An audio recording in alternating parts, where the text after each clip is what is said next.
नमस्कार, मैं प्रदीप कुमार सहायक प्राध्यापक हिंदी के पद पर राजकीय महाविद्यालय पीपली खरकोदा सोनीपत में कार्यरत हूँ।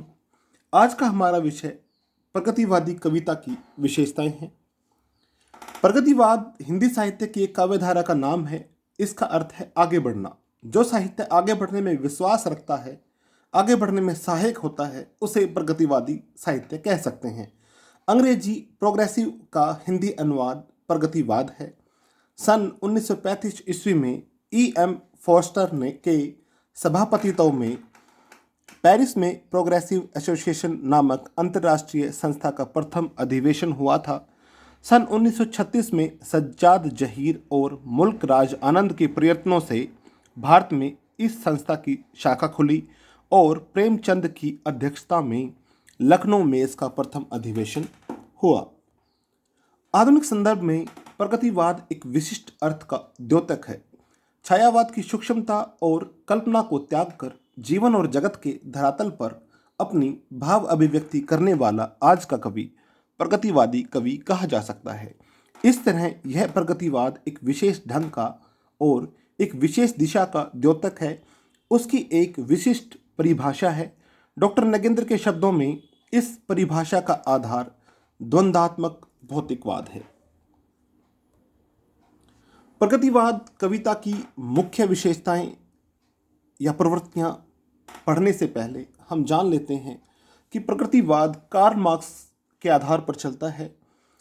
राजनीति में जिसे साम्यवाद कहा जाता है, उसी विचारधारा को साहित्य में प्रगतिवादी विचारधारा के नाम से जाना जाता है। प्रगतिवाद साहित्य की प्रथम विशेषता के रूप में हम देखते हैं कि इसकी सबसे पहली विशेषता रूढ़ियों का विरोध करना है। प्रगतिवाद साहित्यकार ईश्वर को सृष्टि का कर्ता न मानकर जागतिक द्वंद्व को सृष्टि के विकास का कारण स्वीकार करता है। उसे ईश्वर की सत्ता, आत्मा, परलोक, भाग्यवान, धर्म, स्वर्ग, नर्क आदि पर विश्वास नहीं है। उसकी दृष्टि में मानव की महत्ता सर्वोपरि है। उसके लिए धर्म एक अफीम का नशा है, इसलिए वह किसी भी धर्म को नहीं मानता है। वह अंधविश्वास से ऊपर उठने की बात करता है, इसलिए परंपरागत रूढ़ियों का विरोध प्रगतिवादी साहित्य करता है। जैसे भ्रांत यह अतिरंजित इतिहास, व्यर्थ के गौरव गान, दर्द से एक महान पर मलान, किसी को आर्य अनार्य, किसी को यवन, किसी को हुण यहूदी द्रविड़, किसी को शीश, किसी को चरण, मनुज को मनुज्य न कहना आह। दूसरी विशेषता के रूप में हम देखते हैं कि इस साहित्य में शोषक वर्ग के प्रति घृणा का प्रचार होता है। समग्र प्रगतिवादी साहित्य में पूंजीपतियों के प्रति घोर घृणा का भाव व्यक्त किया गया है। प्रगतिवादी लेखक समझता है कि पूंजीपति निर्धनों का रक्त चूस चूस कर सुख की नींद सोते हैं। कवि यह नहीं चाहता कि एक व्यक्ति तो वातानुकूलित कक्षों में विश्राम करे और दूसरा सड़कों पर पड़ा पड़ा वस्त्र अभाव के कारण जाड़ों में ठिठुरता रहे। इसलिए वह शोषित वर्ग में शोषक वर्ग के प्रति घृणा का भाव भरना चाहता है। शोषितों को शोषकों के विरुद्ध क्रांति करने के लिए आह्वान करता है। प्रगतिवादी लेखक ने पूंजीपतियों के अत्यंत घृणित चित्र भी उतारे हैं। इसकी तीसरी विशेषता के रूप में हम देखते हैं धर्म, ईश्वर तथा परलोक का विरोध। प्रगतिवादी साहित्य में धर्म, ईश्वर तथा परलोक का विरोध किया गया है। इसके दो कारण हैं। एक तो यह है कि आज के शिक्षित वर्ग का इन सभी बातों पर से विश्वास उठ गया है। दूसरा कि स्वयं मार्क्सवादी विचारधारा में इसका घोर विरोध किया गया है। प्रगतिवादी लेखक की यह धारणा है कि शोषित वर्ग अपनी दयनीय दशा का कारण शोषकों को नहीं वरन अपने भाग्य को मानता है। इसलिए भाग्यवाद को दूर कर शोषकों के विरुद्ध संघ करने के लिए, शोषितों को प्रेरित करने के लिए इन सब का विरोध करता है। उसका यह विश्वास है कि जब तक श्रमिक धर्मपरायण, ईश्वरवादी तथा भाग्य पर निर्भर रहने वाला होगा, तब तक वह हिंसात्मक क्रांति के लिए कभी प्रस्तुत नहीं होगा। शोषक वर्ग इन्हीं आध्यात्मिक मान्यताओं पर शोषित वर्ग पर अत्याचार करता है। चौथी विशेषता के रूप में हम शोषित वर्ग की दयनीय स्थिति का वर्णन करते हैं। प्रगतिवादी साहित्यकार का उद्देश्य शोषक एवं शोषितों के बीच क्रांति खड़ी कर देना है। वे तो कहते हैं कि कवि कुछ ऐसी तान सुनाओ जिससे उथल पुथल मच जाए। कवि शोषितों की दयनीय अवस्था का वर्णन करता हुआ उन्हें आराम का जीवन व्यतीत करने वाले शोषकों के विरुद्ध क्रांति के लिए प्रेरित करता है। प्रगतिवादी कवियों पर रूस और रूस के राजनीतिक नेताओं का प्रभाव बहुत अधिक पड़ा है। उन्होंने उन सभी का गुणगान भी किया है। लाल रूस का गुणगान करते हुए वे कहते हैं, लाल रूस है ढाल साथियों मजदूरों और किसानों की, वहाँ राज्य है पंचायत का, वहाँ नहीं है बेकारी। इसके पश्चात हम देखते हैं कि नारी के प्रति इस साहित्य में नवीन दृष्टिकोण उजागर हुआ है। प्रगतिवादियों ने नारी के जीवन में सर्वथा नूतन दृष्टिकोण प्रस्तुत किया है। अब तक या तो नारी केवल उपभोग की वस्तु समझी जाती थी, जैसे रीतिकालीन साहित्य ने उसके स्वस्थ रूप को प्रस्तुत किया है। प्रगतिवादी साहित्य ने नारी को पुरुष की भांति स्थूल सृष्टि का एक अंग माना है। उसने उसको अधिकार भी देने की बात की है जितने पुरुष को प्राप्त है। यथार्थवादी दृष्टि को स्वीकार करने के कारण प्रगतिवादी साहित्यकारों ने कहीं कहीं वासना के नग्न चित्र भी खींचे हैं। वे कहते हैं वही नारी मुक्ति के स्वर भी हैं। पंत ने नारी को मुक्त करने के लिए यह कहा है, मुक्त करो नारी को मानव, चिरबंदनी नारी को। इसके पश्चात हम छठी विशेषता के रूप में यथार्थवादी दृष्टिकोण को लेते हैं। प्रगतिवादी साहित्य में यथार्थ को प्रश्रय मिला है। प्रगतिवादी कवि सुंदर, भव्य एवं उदात्त का चित्रण उतना आवश्यक नहीं मानता जितना जीवन के यथार्थ रूप का चित्रण मानता है। वर्तमान जीवन में दैन्य, दुख, शोषण, कठोरता और कुरूपता ही अधिक है। इसीलिए प्रगतिवादी साहित्य में उसकी यथार्थ अभिव्यक्ति को प्रधानता दी जाती है। प्रगतिशील साहित्यकार भव्य, महान और आदर्श की ओर आकृष्ट न होकर कुरूप, कुत्सित, पतित एवं कठोर सत्य का अंकन करता है। वह ताजमहल की भव्य कलापूर्ण दीवारों के भीतर भी उन्हें खड़ा करने वाले श्रमिक वर्ग की हाहाकार सुनता है। इसके पश्चात लिखा है, यथार्थवादी दृष्टिकोण को ही ध्यान में रखते हुए कवि मानव तथा प्रकृति को देखते हैं। प्रगतिवादी प्रकृति प्रेम का मुख्य कारण ग्राम्य जीवन के प्रति आकर्षण है। इन कवियों को ग्रामीणों के साथ पूरी सहानुभूति है। पंत ने ग्राम्य जीवन में लिखा है, देख रहा हूँ आज विश्व को मैं ग्रामीण नयन से, सोच रहा हूँ जटिल जगत पर, जीवन पर जनमन से। प्रगतिवाद की सातवीं विशेषता उपयोगितावाद है।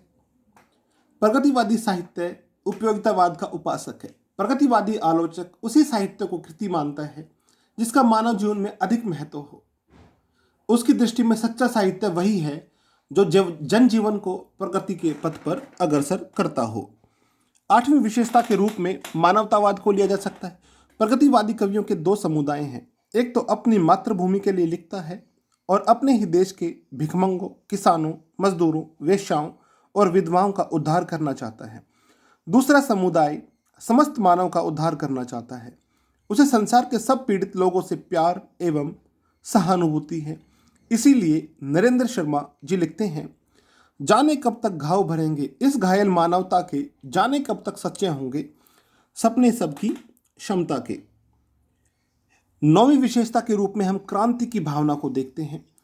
साम्यवादी व्यवस्था की प्रतिष्ठा के लिए सामंतवादी परंपराओं का समूल नाश आवश्यक है। केवल परंपराओं का ही नाश पर्याप्त नहीं, बल्कि शोषक वर्ग का सर्वथा ध्वंस वांछनीय है। इसलिए कवि क्रांति के लिए, प्रगतिवादी कवि क्रांति की उन प्रलयकारी स्वरों की कामना करता है जिससे उथल पुथल हो और उसमें सारी रूढ़ियाँ और परंपराओं का नाश हो जाए। इसलिए बालकृष्ण शर्मा नवीन लिखते हैं, कवि कुछ ऐसी तान सुनाओ जिससे उथल पुथल मच जाए, एक हिलोर इधर से आए, एक हिलोर उधर से आए। 10वीं विशेषता के रूप में मार्क्सवादी विचारधारा तथा रूस का गुणगान है। इस धारा के बहुत से कवियों ने साम्यवाद के प्रवर्तक कार्ल मार्क्स तथा रूस जहां उसकी विचारधारा पल्लवित और पुष्पित हुई है, दोनों का उन्मुक्त स्वर से गान किया है। नरेंद्र शर्मा का लाल रूस का गुणगान देखिए। लाल रूस है ढाल साथियों सब मजदूर किसानों की, वहाँ राज्य है पंचायत का, वहाँ नहीं है बेकारी। लाल रूस का दुश्मन साथी दुश्मन सब इंसानों का, दुश्मन है सब मजदूरों का, दुश्मन सभी किसानों का। 11वीं विशेषता के रूप में आप वेदना और निराशा के भाव भी प्रगतिवादी काव्य में देख सकते हैं। छायावाद और प्रगतिवाद दोनों में वेदना का चित्रण हुआ है, किंतु प्रगतिवाद की वेदना व्यक्तिगत और सामाजिक है, जबकि छायावाद में उसका व्यक्तिगत रूप अधिक है। प्रगतिवादी संघर्षों से जूझता हुआ निराश नहीं होता, उसे विश्वास है कि वह इस सामाजिक वैषम्यों को दूर करने के लिए सफल होगा और उस क्षमता के स्वर्ण विहान की आशा करता है। उसकी ओजस्विनी वाणी शोषित वर्ग को स्फूर्ति प्रदान करने, उसे अत्याचार के विपरीत मोर्चा लेने के लिए तैयार करती है। प्रगतिवादी इसी संसार को स्वर्ग बनाना चाहते हैं जिसमें वर्णभेद, शोषण और रूढ़ियों का नामो निशान बिल्कुल भी नहीं होगा। इसके पश्चात 12वीं विशेषता के रूप में हम देखते हैं कि इस काव्य में सामाजिक जीवन का यथार्थ चित्रण किया गया है। प्रगतिवादी काव्य में निम्न वर्ग के जीवन की प्रतिष्ठा हुई है। इससे पहले साहित्य में मध्य वर्ग तथा उच्च वर्ग का जीवन प्रतिबिंबित हुआ था। आज के वैज्ञानिक युग के कवि के सम्मुख अनेक प्रबल भौतिक समस्याएं हैं, अतः उसे आध्यात्मिकता की चिंता नहीं। आज उसे व्यक्ति और समाज के कटु सत्य के सामने ऐश्वर्य, विलास, सुमन, सुरभि और मादक वसंत फीके लगते हैं। आज वह आकाश में विचरण करने की अपेक्षा पृथ्वी के जीवन को खुली आंख से देखने और उसे लिखने लगा है। संसार की 7 आश्चर्यजनक वस्तुओं में से एक ताजमहल के संबंध में पंत जी लिखते हैं, हाय मृत्यु का ऐसा अमर अपार्थिव पूजन, जब विषण निर्जीव पड़ा हो जग का जीवन। इसके बाद सामाजिक समस्याओं का चित्रण भी प्रगतिवाद की मुख्य विशेषता है। प्रगतिवादी कवि देश और विदेश की सामाजिक समस्याओं के प्रति भी अत्यंत सजग रहा है। उसके लिए विश्व संस्कृति और मानवतावाद की प्रतिष्ठा के लिए ऐसा करना आवश्यक भी था। इस साधन के द्वारा उसके साहित्य में जीवन वास्तविक रूप से प्रतिबिंबित हुआ है। हिंदुस्तान पाकिस्तान विभाजन, कश्मीर समस्या, बंगाल का अकाल, महंगाई, दरिद्रता, बेकारी और चरित्रहीनता आदि का प्रगतिवादी कवि ने मार्मिक वर्णन किया है। राष्ट्रपिता महात्मा गांधी के दारुण निधन पर प्रगतिवादी कवि की आकुल अंतरात्मा फूट निकली। बापू मेरे, अनाथ हो गई भारत माता, अब क्या होगा। नागार्जुन ने आज की थोथी आजादी पर व्यंग्य करते हुए लिखा है, कागज की आजादी मिलती ले लो 2-2 आने में। इसके पश्चात प्रतीक योजना, भाषा शैली के रूप में हम प्रतीक योजना देखते हैं। नवीन दृष्टिकोण की अभिव्यक्ति के लिए इन कवियों ने नवीन प्रतीकों को अपनाया है। इनके काव्य में प्रलय, तांडव, मशाल, रथ आदि प्रतीक हैं।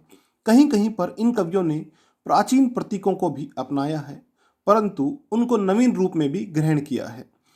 निराला की कुकुरमुत्ता कविता में गुलाब के पुष्प को पूंजीपति का प्रतीक माना है। लिखते हैं, अबे सुन बे गुलाब भूल मत, गर पाई रंगो जो खुशबू आज, खून चूसा खाद का तूने अशिष्ट, डाल पर इतरा रहा है कैपिटलिस्ट।